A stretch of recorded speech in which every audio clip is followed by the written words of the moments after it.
കടലോര ഗ്രാമമായ ഞാറയ്ക്കൽ കരിമീൻ കുഞ്ഞുങ്ങളുടെ പ്രജനനത്തിന് കാതലായ പ്രദേശമാണ്.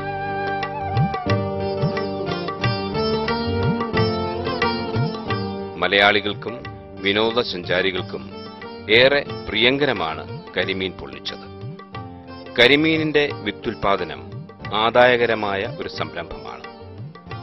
ഒരു ജലസ്രോതസ്സുകളിലും ശുദ്ധജലത്തിലും പാറമടകളിലും വ്യാപകമായി കരിമീൻ കൃഷി ചെയ്തു വരുന്നു.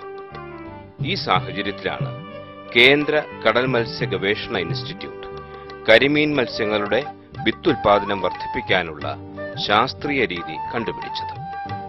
മത്സ്യക്കുഞ്ഞുങ്ങളെ കുളത്തിൽ വിരിയിച്ചതിന് ശേഷം അവയെ പ്രത്യേകം സജ്ജീകരിച്ചിട്ടുള്ള ഫിഷ് ടാങ്കുകളിലേക്ക് മാറ്റുന്നു. ഈ സാങ്കേതികവിദ്യയിൽ സാധാരണയിൽ നിന്ന് വ്യത്യസ്തമായി കരിമീൻ മത്സ്യങ്ങളെ കുളങ്ങളിൽ നിക്ഷേപിച്ച് മുട്ടയിട്ട് വളരാൻ അനുവദിക്കുന്നതിന് പകരം മത്സ്യങ്ങളെ കുളങ്ങളിൽ വൃത്തിയാക്കി കുളങ്ങളിൽ നിക്ഷേപിച്ച് മുട്ടയിടാൻ അനുവദിച്ച് ഈ മുട്ടകൾ കുളങ്ങളിൽ നിന്ന് മാറ്റി ടാങ്കുകളിലേക്ക് മാറ്റി ടാങ്കുകളിൽ വിരിയാനായിട്ട് അനുവദിക്കുകയാണ് ചെയ്യുന്നത്. ഈ രീതിയിൽ നമ്മൾ ചെയ്യുമ്പോൾ മുട്ടകൾ അന്തരീക്ഷവായുവിൽ ഏൽപ്പിക്കാതെ വെള്ളത്തിൽ നിന്ന് തന്നെ വേറെ മറ്റൊരു പാത്രത്തിലേക്ക് മാറ്റി ടാങ്കുകളിലേക്ക് മാറ്റുന്ന രീതിയാണ് ചെയ്യേണ്ടത്. ഇത്തരത്തിൽ ടാങ്കുകളിലേക്ക് മാറ്റി കഴിഞ്ഞാൽ എയറേഷൻ നമ്മൾ കൊടുക്കേണ്ടതാണ്. തുടർച്ചയായിട്ട് മുട്ടകൾ അനങ്ങിക്കൊണ്ടിരിക്കുന്നതിനുള്ള പ്രതീതി വരുത്തുന്നതിന് വേണ്ടിയിട്ടാണ് നമ്മൾ എയറേഷൻ കൊടുക്കുന്നത്. ഇത്തരത്തിൽ എയറേഷൻ കൊടുത്ത് മുട്ടകൾ ടാങ്കുകളിൽ വെച്ച് കഴിഞ്ഞാൽ 4 ദിവസം കൊണ്ട് മുട്ട വിരിഞ്ഞ് പുറത്തു വരുന്നതാണ്. മുട്ട വിരിഞ്ഞു വരുന്ന കുഞ്ഞുങ്ങൾ സാധാരണ ടാങ്കിന്റെ അടിഭാഗത്ത് കൂട്ടം കൂടി കിടക്കുകയാണ് പതിവ്. ഇത് 2 ദിവസത്തിന് ശേഷമാണ് മുകളിലേക്ക് പൊന്തി നീന്താനായിട്ട് ആരംഭിക്കുന്നത്. ഇത്തരത്തിൽ മുകളിലേക്ക് വന്നതിന് ശേഷം മാത്രം നമ്മൾ തീറ്റ കൊടുത്ത് തുടങ്ങിയാൽ മതിയാവും. ഇത് 1 മാസം വളർച്ചയെത്തിയ കരിമീൻ കുഞ്ഞുങ്ങളാണ്. ഇതിന് 5 നേരം എന്ന ക്രമത്തിലാണ് തീറ്റ നൽകേണ്ടത്. ഇതിന് നൽകുന്ന തീറ്റ 500 മൈക്രോൺ വലുപ്പമുള്ള തിരി രൂപത്തിലുള്ള തീറ്റയാണ്. ഒരു സ്ഥലത്ത് തന്നെ തീറ്റ കൊടുക്കുന്ന രീതിയിൽ വേണം തീറ്റ നൽകേണ്ടത്. കൂട്ടമായി വന്ന് തന്നെ തീറ്റ എടുക്കുന്നതാണ്. ഈ ടാങ്കുകളിൽ കാണുന്നത് 1 മാസത്തിലധികം വളർച്ച വന്ന കരിമീൻ കുഞ്ഞുങ്ങളാണ്.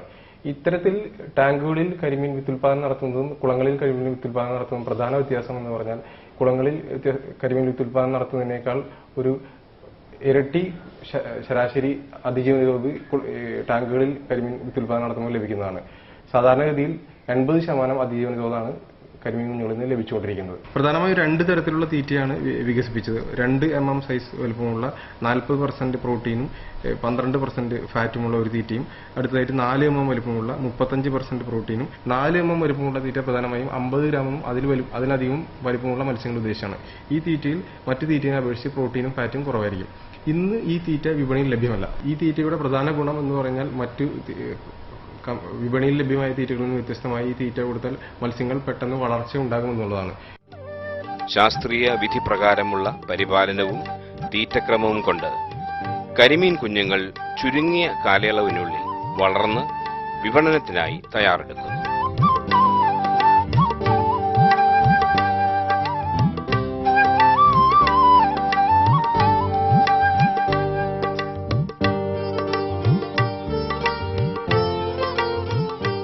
കൃഷി വിജ്ഞാൻ കേന്ദ്രയുടെ വിവിധ പരിശീലന പരിപാടികളും ശാസ്ത്രീയ പഠനങ്ങളും കരിമീൻ വിത്തുൽപാദനത്തിന് കൂടുതൽ പ്രചാരവും സാമ്പത്തിക നേട്ടവും ഉണ്ടാക്കിക്കൊടുക്കുന്നു.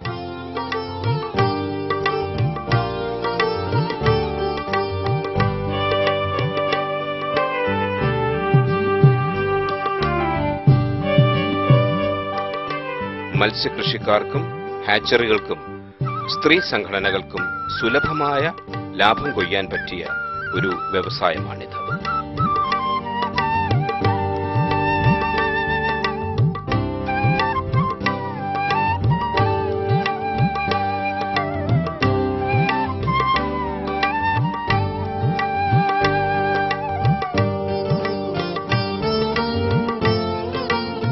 തൊണ്ണൂറുകളിൽ ചെമ്മീനെ ബാധിച്ച വൈറസ് രോഗബാധ തീരപ്രദേശങ്ങളിലെ ഓരോ ജലാശയങ്ങളെയും പരമ്പരാഗത മത്സ്യകൃഷി രീതികളെയും ഉപയോഗശൂന്യമാക്കി.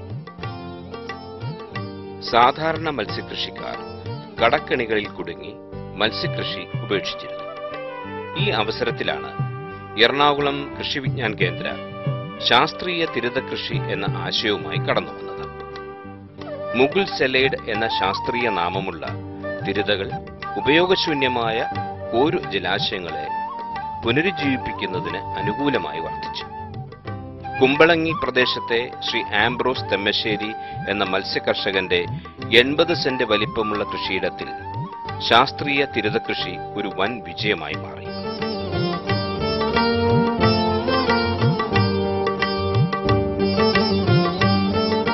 തിരുത കൃഷിക്ക് ആവശ്യമായ മത്സ്യക്കുഞ്ഞുങ്ങളെ പരമ്പരാഗത മത്സ്യത്തൊഴിലാളികളിൽ നിന്നും വാങ്ങിയാണ് സാധാരണയായി ഉപയോഗിക്കുന്നത്. ഇവിടെ കൃഷി ചെയ്യുന്നതിനും പരമ്പരാഗത മത്സ്യത്തൊഴിലാളികൾ പിടിച്ചെടുത്ത മത്സ്യക്കുഞ്ഞുങ്ങളെയാണ് ഉപയോഗിച്ചത്. ഈ മത്സ്യക്കുഞ്ഞുങ്ങൾക്ക് 0.8 മുതൽ 1.5 വരെ സെന്റിമീറ്റർ നീളവും 200 മില്ലിഗ്രാം വരെ തൂക്കവുമാണ് ഉണ്ടായിരുന്നത്. ഈ മത്സ്യക്കുഞ്ഞുങ്ങളെ സാധാരണ കൃഷിരീതികളിൽ നിന്ന് വ്യത്യസ്തമായി വിരൽ വലുപ്പമാകുന്നതുവരെ ഹാപ്പാനെറ്റുകളിൽ സൂക്ഷിച്ച് വളർത്തിയാണ് കൃഷിയിടത്തിലേക്ക് ഇറക്കിവിട്ടത്. ഇതിനായി ഉപയോഗിച്ചത് 4 അടി നീളവും 4 അടി വീതിയും 4 അടി ഉയരവുമുള്ള ഹാപ്പാനെറ്റുകളാണ്. ഈ നെറ്റുകൾ കൃഷിയിടത്തിലെ ആഴമുള്ള ഭാഗങ്ങളിൽ മുളങ്കുറ്റികളിൽ കെട്ടി ഉറപ്പിച്ച് ഒരു ഹാപ്പാനെറ്റിൽ 500 തിരുതക്കുഞ്ഞി എന്ന ക്രമത്തിൽ നിക്ഷേപിച്ച് വളർത്തിയാണ് വിരൽ വലുപ്പമാക്കിയത്. ഈ നഴ്സറി ഹാപ്പകളിൽ നിന്ന് 80% അതിജീവന തോതാണ് ലഭിച്ചത്. ഈ വിജയഗാഥയ്ക്ക് പിന്നിൽ ശ്രീ ആംബ്രോസിന്റെ അധ്വാനവും അച്ചടക്കവും ക്ഷമയും കാര്യപ്രസക്തി നേടി. കുറഞ്ഞ നിക്ഷേപം കൊണ്ട് സ്വയം പര്യാപ്തതയിലേക്ക് ശ്രീ ആംബ്രോസ് എത്തിച്ചേർന്നു.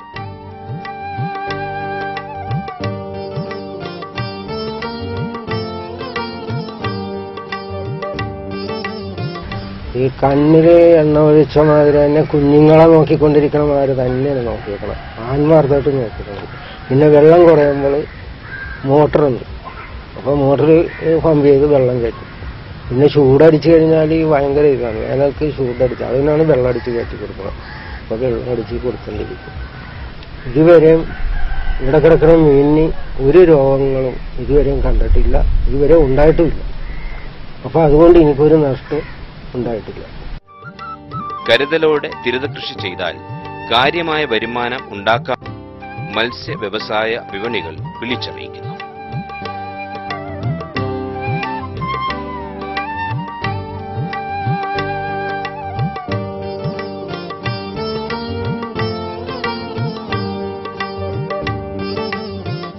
കൃഷി വിജ്ഞാൻ കേന്ദ്രയുടെ പങ്കാളിത്തവും ശാസ്ത്ര സാങ്കേതിക സമീപനങ്ങളും സാമ്പത്തിക ഭദ്രത തകർന്ന പരമ്പരാഗത മത്സ്യകൃഷിക്കാർക്ക് തിരുത കൃഷിയിലൂടെ പ്രോത്സാഹനവും ഊർജ്ജസ്വലതയും വീണ്ടെടുക്കാൻ സഹായമായി.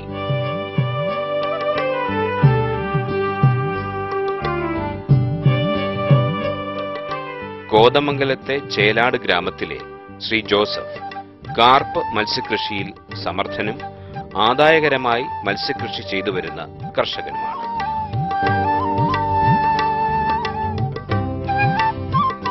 എനിക്ക് ഇപ്പോൾ 26 കുളങ്ങളോളം എൻ്റെ ഇടയിലുണ്ട്. അതിലെല്ലാം തന്നെ ഞാൻ ഈ അലങ്കാര മത്സ്യങ്ങളോടൊപ്പം വളർത്തിയ കാർപ്പ് മത്സ്യങ്ങളെ വളർത്തി ബ്രീഡിങ്ങിന് തയ്യാറാക്കിയിട്ടിട്ടുണ്ട്.